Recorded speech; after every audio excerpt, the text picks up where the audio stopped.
Hello everybody, आं आरो गोदान सेसन लादों बेयाव सेसन नम्बर 7 क्लास 10 नि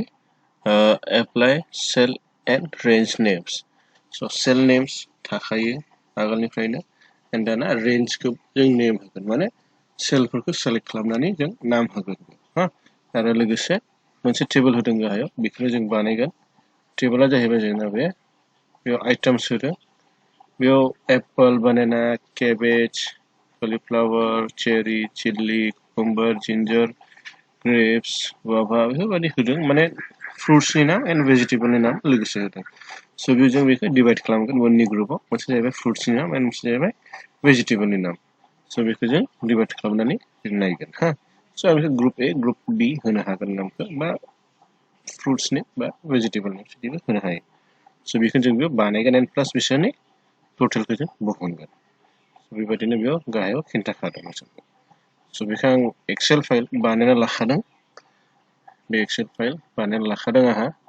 स' बेयावनो जों बानायगोन माबायदि बानायगोन खिन्थानोसै हम थांबाय हमआव थांनानै बबाव दं बे जिनिसा बे जाहैबाय फर्मुला सिङाव जों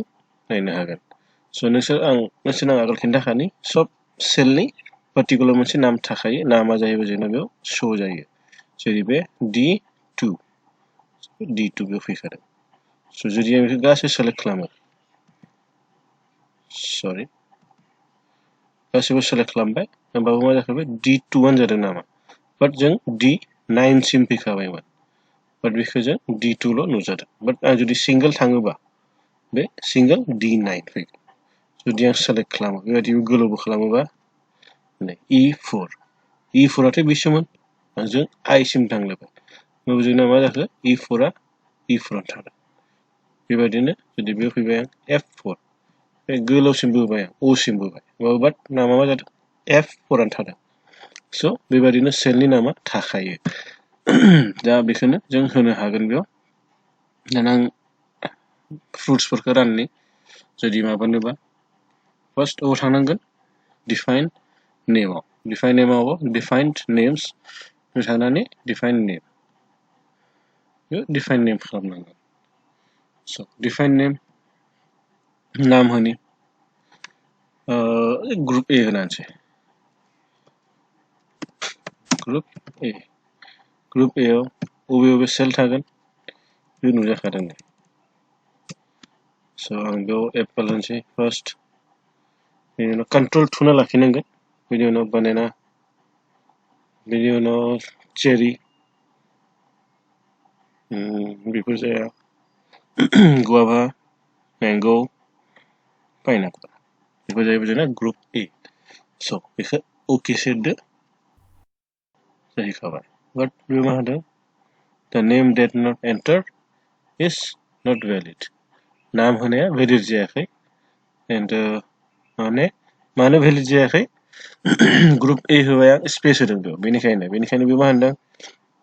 द name does not begin a letter or underscore ना बेफोर जानाङा बेफोर कन्टेन्ट नायखाबाय स' नामखौ आं एसे थिक खालामनि स्पेस होला लोगोसे होबाय अके जाहैखाबाय नै सेभ जाबाय दाना नेक्स्ट आरो मोनसे ग्रुप बानायनि आरो थांबाय बेयाव डिफाइनाव ग्रुप नेम दाना माखौ बानायनो ग्रुप बी ग्रुप बी दहायनि बादि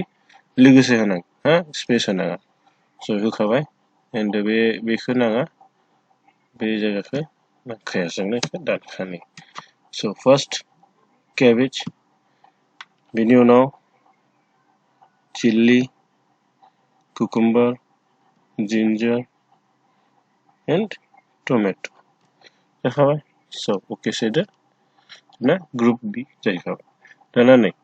बेखौ टटेल खालामनोबा बै जों खालामनाय बादि आगोल फर्मुला दं बेबायदिनो बाट बेनि अनगायै जों गासिबो ग्रुपखौनो जों माबानोबा आं बेयाव डाइरेक्ट खालामनो हायो जुदि बेयाव बानायनाया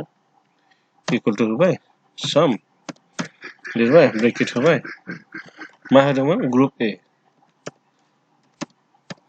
बिलाय नाम फैखाबाय ग्रुप ए खौ होदो बेखौ उनाव ब्रेकेट क्लोज नै बबेमोन बेखौ सेलेक्ट जाखाबाय नै अट'मेटिकलि ग्रुप ए आ बबे स' एन्टार सोदो बेनि टटेल दिन्थिखाबाय नै बे जाहैबाय ग्रुप ए बेयाव नाम होदो हेडिं होदो बेयाव स्पेस होनो हायो ग्रुप ए नि बे आरो बे ग्रुप बी बानायनोसै ग्रुप बी स' ग्रुप बी नि बे टटेल बानायनि आं इक्वल टु साम ब्रेकेट ग्रुप बी ए अट'मेटिक फैखाबाय स' बेबायदिनो जों बेखौ बानायनो हागोन बेबायदिनो जों खालामनो हागोन बयबो सेस्था खालाम बेखौ एन्ड ट्राइ खालाम हायाबा सोंहर कमेन्ट हर मेसेज हर नांगौबा आंनाव फन हर बेबायदिनो ट्राइ खालाम अके स' थेंक इउ बेयावनो आं भिडिअखौ फोजोबनाय जासिगोन